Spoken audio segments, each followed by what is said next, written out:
Do you get the sense that your life is guided by this idea that you're never quite up to snuff? Like you're never quite satisfied with how you show up in the world. And so you're continually trying to show up even better.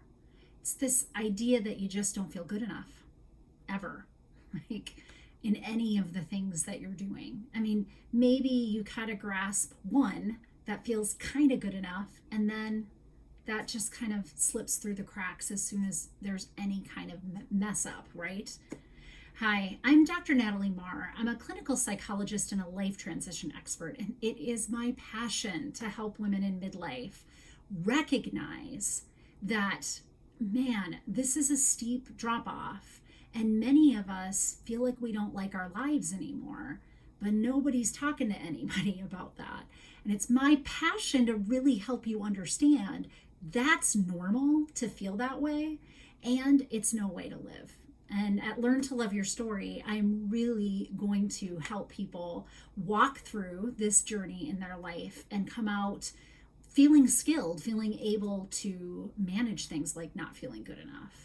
And man, this particular culprit, right? It really can interfere in our lives. It can lead to things like we've talked about, overwhelm, perfectionism.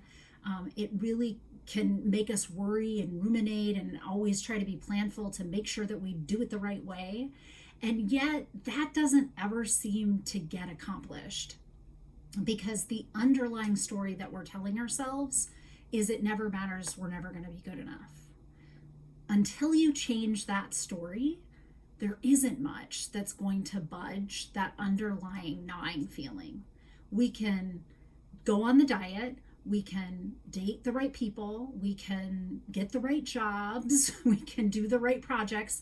None of it will solve the fact that underlying it all, there is a message that either we told ourselves or we were taught to tell ourselves, likely by people in our childhood in particular, that we're just not good enough. And there's a lot of this steeped into capitalism, marketing, things of that nature in the American Western culture. I mean, you really cannot turn on the TV, look at your, feed on your social media and not see advertisements for things that are basically hooking you to want to buy the product by telling you that how you are now isn't good enough. That's your pain.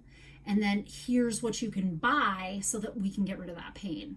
But none of those premises really work if there isn't this underlying feeling of I'm not good enough.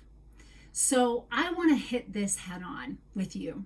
And in my next free workshop for summer classes on August 6th at 7 p.m., it's a Tuesday evening, we're going to be really dissecting this idea of not feeling good enough, where it comes from, why it seems to have such a pervasive hold on us all through our life, and especially for women in midlife, how it really starts to buckle us in and cripple us from feeling like we can show up and even like our life anymore, right?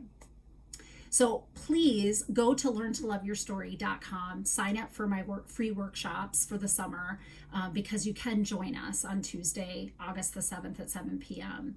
For now, I want to give you a tip. Let's just assume that I'm not good enough is a premise that all of us have been taught.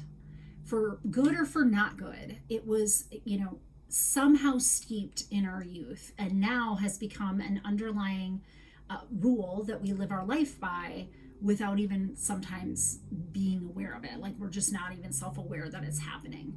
So my tip for you is just make the assumption that some part of you is saying I'm not good enough, and it might be the nugget underneath what is causing distress in your life.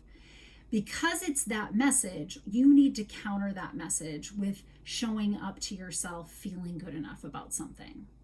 So I want to give you permission. Here's your permission slip, women in midlife. I want to give you permission to take time away from your schedule. So that might be kids, work, community. It might be all of those in some sort of combination. I know that your lives are very regimented and you got to be here and doing this and that and that. and it's usually focused on how you're pouring yourself into others, I'm going to write you a permission slip. This week, I want you to try and find one thing that you do well, that you really enjoy doing, that makes you feel good, and figure out how to schedule that into your week, every week going forward for the next month. Now, this is a big tip and it's a big ask, I understand, but I'm talking about giving yourself at least 1 hour of the 24-hour day within the 7-day week, right? In the next 30 to 31 days, I want you to really set that aside and do it and invest in yourself, because it is that subtle messaging to ourselves that really helps to pull us through. Once we start to set aside time that is the top of the list, the other things don't get done unless we're doing these things for ourselves.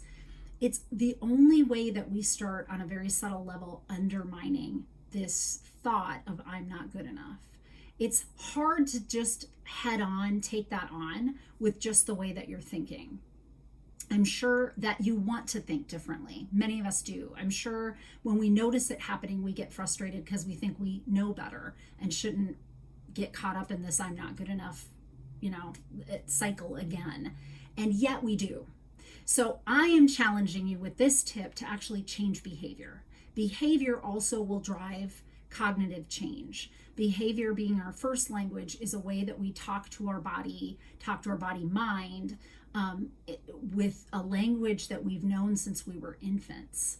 And so it will get heard. If you are actually setting this time aside, doing it, feeling good about it, and seeing how that affects you over time throughout this month, that, my friends, will be a message that you will hear loud and clear. And it will start to undermine this